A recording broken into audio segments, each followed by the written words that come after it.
E o que é isso da medicina Ayurveda?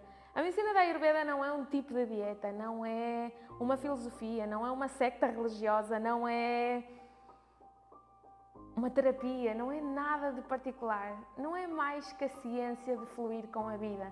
É a forma de aprender a ser feliz ou infeliz, a forma de curar ou adoecer. Ou seja, é o caminho para encontrar o teu equilíbrio físico, mental e espiritual. De que é que se trata realmente a medicina Ayurveda, a filosofia Ayurveda ou a ciência Ayurveda? A Ayurveda é uma medicina que podemos considerar holística pela sua característica de ser preventiva e não curativa, como é a nossa medicina, não é? A medicina alopática, a medicina ocidental. E basicamente tem uma história muito longa, tem mais de 5.000 anos. O seu conhecimento foi passado de geração em geração entre as pessoas mais eruditas, as pessoas que tinham mais conhecimento, todas aquelas pessoas. Antigamente, quando ainda não se sabia ler nem escrever, o conhecimento passava-se de boca a boca. E como é que se passava? De família para família. As pessoas mais sábias, as pessoas que sabiam escrever, que sabiam ler e que tinham o maior conhecimento enquanto a terapias alternativas, enquanto ao conhecimento de saúde e bem-estar, eram aquelas pessoas com mais intelecto e, portanto, começaram a escrever tratados ayurvédicos a partir dos quais se foram plasmando quais eram as soluções para encontrar o teu equilíbrio físico, mental e espiritual. E não é uma questão baladí, porque hoje perdura. E cada vez mais são os médicos da ciência, da parte mais científica, médicos da medicina convencional, médicos alopáticos, médicos de Ocidente, que cada vez mais dão o salto para a medicina holística. Porquê? Porque o nosso corpo é uma relação, não é só a parte química. Nós somos um todo, somos corpo físico, mental e espiritual. E as doenças tratam-se não só a nível físico, mas também a nível mental. Há uma relação entre corpo e mente, e isso é a comida.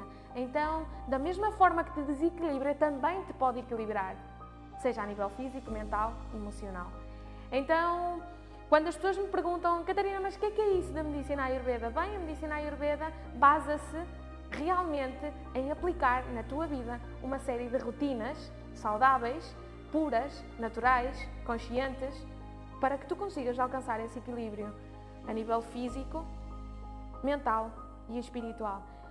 Como sabes, a minha paixão é a alimentação, não só porque sou natural chef e faço workshops de alimentação saudável, cursos, palestras, consultoria e assessoria, mas considero que a alimentação é um ato que pode ser um ato puro, pode ser um ato sátrico, pode ser natural, pode ser consciente, pode ser como um ato de amor ou uma elevação espiritual, como pode ser tudo o contrário. E como comemos a toda a hora, sempre digo às pessoas, a alimentação, a Ayurveda, é uma ferramenta que tu tens para te elevar a nível espiritual e para o teu equilíbrio. E como é para alcançar o teu equilíbrio? A Ayurveda está diretamente relacionada então ao ser humano e trabalha o ser humano nos 3 corpos, físico, mental e espiritual. Basicamente, como é que eu te poderia explicar o que é a medicina Ayurveda e como é que tu podes descobrir, porque é disso que se trata, como é que tu podes descobrir quais são as tuas características físicas, mentais e espirituais, para saber que tipo de alimentos são os mais adequados para a tua constituição. Sim, é isso que todos nós queremos. O que é que adianta ir a um nutricionista se no fundo vai-nos passar muitas vezes uma dieta estandarizada? Ninguém diria que um tomate não é saudável, ninguém diria que uma alface não é saudável, ninguém te diria deixa de comer uma uva passa e passa a comer uvas normais, ou come uvas normais e deixa de comer uvas passas, ninguém te diria deixa de comer comida cozida e passa a comer só comida grelhada ou só comida no forno, passa a comer comida mais seca que mais úmida. Claro, tudo isto tem a ver, porque cada um de nós tem umas características físicas, mentais e espirituais. E precisamente disso se trata a alimentação Ayurveda, de conhecer, por um lado, quais são os 5 elementos que predominam e que dominam a nossa natureza, para eu conhecer, então, quais são os elementos que me dominam e depois, então, passar a conhecer quais são os elementos que dominam o alimento. Para ser mais concreta e mais concisa, basicamente para que compreendas e saibas o que comer, quanto comer, a que horas comer, quando comer, quantas vezes e com quem comer, precisas de entender 3 questões-chave. Por um lado, quais são esses 5 elementos da natureza? Por outro lado, conhecer que 3 tipos ou biótipos existem. Biótipos, bio significa vida, tipos de vida. Basicamente, para compreenderes melhor, vamos falar de praticamente 3 tipos de pessoas com umas características diferentes. Daí a diferença entre as pessoas, umas têm uma boa digestão, outras não, outras têm mais apetência por doces, outras mais por salgado, outras por exercícios mais de aventura, mais fortes, outras por uma vida mais pausada, mais pacata. E por outro lado, precisamos de entender quais são os doshas ou as características de cada um dos alimentos, para perceber então que alimento é que eu devo comer em função da minha natureza e em função da natureza, porque não é a mesma coisa comer uma coisa no verão que no inverno, no outono que na primavera. Então, basicamente existem 5 elementos que são o ar, o espaço, depois temos fogo, água e terra. Cada um destes elementos, evidentemente, tem umas características, certo? Então, diríamos que o ar e o espaço tem uma característica muito particular e é que é omnipresente, é algo muito subtil, é ligeiro, é seco. O ar é móvel, é irregular, é frio, ou seco, ou úmido. Tudo depende da forma em como se gera. O espaço também é algo que é intangível, não dá para tocar, mas está presente. Por outro lado temos o fogo. O fogo, como todos nós sabemos, queima. O fogo é intenso, o fogo dá luz, o fogo é o encarregado de metabolicamente transformar os alimentos. Por outra parte temos a água. A água é fria, flui, adapta-se. Quando há pedras ela adapta-se. E por outra parte também é ligeira. E por outro lado temos a terra. A terra é pesada, a terra é densa, a terra é arenosa ou úmida, tudo depende se tem muita ou pouca água. Então, se eu entendo quais são as características fundamentais de cada um destes elementos e sei que existem 3 tipos de pessoas que estão diretamente correlacionados com alguns destes elementos, então agora vamos passar a falar que existem 3 tipos de pessoas. Faz de conta, A, B e C. Quem sânscrito na medicina ayurveda seria Vata, Pitta e Kapha. Vata tem a característica ou o elemento de ar e espaço. Pitta tem o elemento de fogo e um pouco de água. E depois temos Kapha, que tem água e terra. O que é que acontece se eu sei que Vata, o tipo de pessoa A, está dominado pelo ar e pelo espaço? Que evidentemente há uma metáfora na medicina ayurveda que diz: o símil atrai o símil. Significa que se eu sou assim e tenho estas características, a minha forma de ser, de pensar e de comer também é assim. E o que é que acontece? Se eu faço aquilo que eu já vou agravar, vou potenciar aquilo que eu já sou. E todos nós o que é que buscamos? O equilíbrio. Portanto, teremos que contrariar aquilo que já somos para poder enraizar ou para poder elevar-nos. Ponhamos, por exemplo, Vata. Dissemos que o tipo A tem características de ar e de espaço. Então, esta pessoa, por norma, fisicamente tem uma estrutura fina, magra, seca. Por muito que compre os cremes mais caros do mundo, sempre vai ter uma estrutura uma pele muito seca. Porquê? Porque o que precisa é hidratar o seu corpo, o que ela precisa é água. Não precisa de comprar cremes de baba de caracol que custam valores desorbitantes. Por outra parte, esta pessoa, a nível de alimentação, também vai comer como aquilo que ela é. Se ela é ligeira e seca, o que é que ela gosta? Gosta de coisas ligeiras, gosta de coisas crocantes, secas. E não só. Tudo isto afeta diretamente na sua forma de pensar e de estar. Se ela é assim e come assim, o que é que vai acontecer? Existe uma correlação direta entre o alimento e o pensamento. Então, os seus pensamentos, a sua mente vai ser ainda muito mais volátil. Vai ser uma pessoa muito criativa, mas a mente está aqui e está a 10 mil por hora. Está presente, mas a sua cabeça está ao mesmo tempo. Portanto, o que ela precisa, se é Vata, se está no ar, precisa de enraizar. Então, enquanto a alimentação precisa de comer muitas raízes, precisa de comer coisas que a tragam à terra, precisa de comer coisas mais pesadas, coisas que a façam descer, ter consistência, ter estrutura, que é o que essa pessoa não tem. E poderíamos seguir assim com cada um dos doshas. Dosha significa energia, significa força da natureza. Então, quando nós falamos de dosha ou biótipo, basicamente estamos a falar que existem três forças da natureza, três biótipos, três tipos de pessoa que podemos dizer Vata, Pitta e Kapha ou A, B e C. Falamos de Vata ligeiramente, Pitta está diretamente relacionado com o fogo e, portanto, é o encarregado de transformar a comida, é o encarregado do sistema digestivo. A boa ou má digestão depende de um equilíbrio ou de um desequilíbrio de Pitta. Pitta é fogo. Imaginem que temos uma lareirinha aqui dentro, então quando a lareira está muito alta, podemos queimar demasiado. Quando ela está muito baixa, significa que não teremos muito apetite e, portanto, poderemos digerir ou metabolizar muito mal essa comida. Evidentemente, os Pitta, como estão relacionados com o fogo, aquilo que gera fogo no nosso organismo, a nível de alimentação, o que é? São as especiarias, são os picantes, são todos aqueles alimentos que têm uma energia quente e que geram calor dentro do nosso organismo.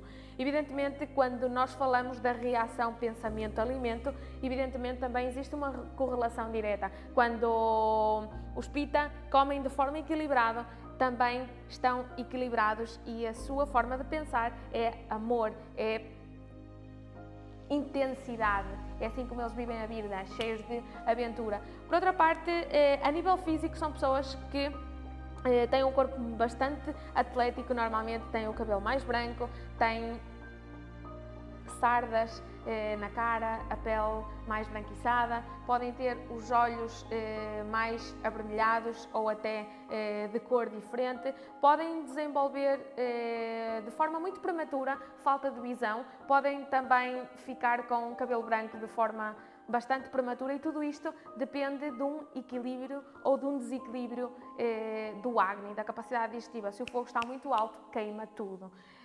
Por outra parte, poderíamos falar de Kapha. Kapha seria o terceiro biótipo que está diretamente relacionado com a água e com a terra. E as pessoas que têm muita água e que têm muita terra, como dissemos que a água e a terra é densa, é pesada, é fria, estas pessoas normalmente, a nível físico, têm bastante obesidade ou têm algum sobrepeso, têm bastante umidade no corpo, têm retenção de líquidos. A nível de alimentação, se dissermos que o símil atrai o símil, o que é que vai acontecer com os Kapha? Se eles já gostam de coisas úmidas, pesadas, gordices, eles vão continuar por esse caminho. Eles precisam literalmente o oposto. Se eles já têm água no corpo, o que é que eles precisam? Precisam de secar. Eles não precisam continuar a beber água. Então, se esta pessoa já tem retenção de líquidos, se esta pessoa já tem muita água dentro do seu organismo e continua a beber esses 2 ou 3 litros de água que tanto se nos disse que é preciso beber, então mais água terá no seu corpo e mais retenção de líquidos terá no seu corpo. Então, quando falamos de alimentação, tudo depende para quem e quais são as características físicas e mentais dessa pessoa, para então depois poder adaptar a alimentação acorde a isso. Porque é que isto parece uma coisa muito chata, mas é de facto muito importante. Porquê? Porque se eu sei quais são os 5 elementos da natureza, quais são as suas características, e então, a partir daí, eu sei qual é a minha natureza física, mental e espiritual, a partir desse momento eu já sei qual é o alimento que é mais adequado para mim e, portanto, qual é o alimento que me equilibra e não que me desequilibra. Antes comentava, quem acha, quem acredita que uma alface pode ou não desequilibrar uma pessoa, pode ou não até chegar ao ponto de engordar. Ai não, quem é que diria isso? Claro que não, uma alface é saudável, uma alface a nível nutritivo e a nível de valores nutricionais tem poucas calorias e, portanto, uma alface não faz mal a ninguém. Mas tudo depende. Se falássemos de uma pessoa Kapha, que tem retenção de líquidos, poderíamos dizer que a alface, igual que muitos alimentos de origem animal, é riquíssima em água. Ponhamos, por exemplo, um melão. Um melão é puramente água, ou uma melancia é 100% água quase. Então, se esta pessoa passa a vida a comer melão e melancia, como é que esta pessoa vai estar? Com mais água dentro de si. Então, é bom ou é mau? Depende. O sal e o vinho é bom ou é mau? Depende. Depende se essa pessoa tem a pressão arterial alta, se tem a pressão arterial baixa, depende se o que precisa é estímulo, depende se o seu sistema digestivo é alto ou é baixo. Então, existe uma série de fatores que influenciam e só a partir daí é que nós conseguimos traçar um plano alimentar, umas rotinas, não só a nível de higiene, senão também a nível de alimentação, que podes aplicar no teu dia-a-dia em função da tua natureza. Primeiro, conhecer a natureza, conhecer a tua própria natureza para poder descobrir o teu equilíbrio físico, mental e espiritual, e então, a partir daí, vais ter a capacidade de ir ao supermercado e pensar: o que é melhor para mim? Um tomate seco ou um tomate normal? Uma alface lisa ou uma alface frisada? Melão? Melancia? Ou talvez fruta desidratada? Vamos um passo mais à frente. A forma em como se preparam os alimentos também é diferente e também tem a capacidade de te equilibrar ou te desequilibrar. Claro, voltamos ao exemplo anterior. Se falamos de uma pessoa que tem retenção de líquidos, que tem excesso de peso e continua a comer alimentos cozidos, ao cozer o alimento, como é cozido em bastante água, esse alimento, além da água que já tem presente de forma natural, também vai acumular mais água, a própria água que está presente de cozer. Então, mais água em cima de ti, mais umidade, então isso vai-te criar mais umidade, mais desequilíbrios a nível intestinal e por aí fora. E isto é só um pequeno exemplo, ou seja, cada dosha tem umas características físicas, mentais e espirituais. Mas, uma questão super importante, não todos os batas, não todos os pitas, nem todos os kafas são iguais. Não existe uma dieta igual para todos os batas, para todos os pitas ou para todos os kafas. Depende. Tudo depende das tuas rotinas, o teu tipo de trabalho, o tipo de exercício físico, o teu metabolismo, a tua capacidade digestiva, o número de refeições que fazes. Outra coisa importante e pergunta típica em vários cursos e formações. Catarina, realmente quantas vezes preciso comer ao dia? Catarina, a que horas é que me devo levantar ou a que horas é que me devo deitar? Este tema está diretamente relacionado com os ciclos circadianos da natureza, ou seja, o nosso dia tem 24 horas, o sol nasce, o sol deita-se. Evidentemente, a nossa energia também tem um ponto de auge e também tem um ponto de caída. E isto está diretamente relacionado com a nossa capacidade digestiva. Se tens uma má digestão, provavelmente o melhor seria comer quando há maior energia solar, porque o sol está diretamente relacionado com o fogo e o fogo no nosso organismo está diretamente relacionado com a capacidade digestiva. Portanto, se não digeres bem, muito provavelmente terás mais capacidade digestiva se comes ao meio-dia e não às 8 da manhã enquanto pões o pé fora da cama. Por isso, o número de refeições, a hora que te deves deitar e levantar também depende das tuas características físicas, mentais e espirituais. Se és bata, se és pita, se és kafa. Outra questão importante, não todos somos ou temos só um dosha. Todos nós temos os 3 doshas. Todos nós temos água, fogo, terra, ar e espaço. Mas há uns elementos que predominam mais que outros. Então, o que é relevante entenderes? Qual é o elemento natural que te domina e que, portanto, precisas de equilibrar para estar em equilíbrio a nível físico, mental e espiritual. Como podes comprovar, este tema é um tema realmente parece complexo, mas é mais fácil do que parece.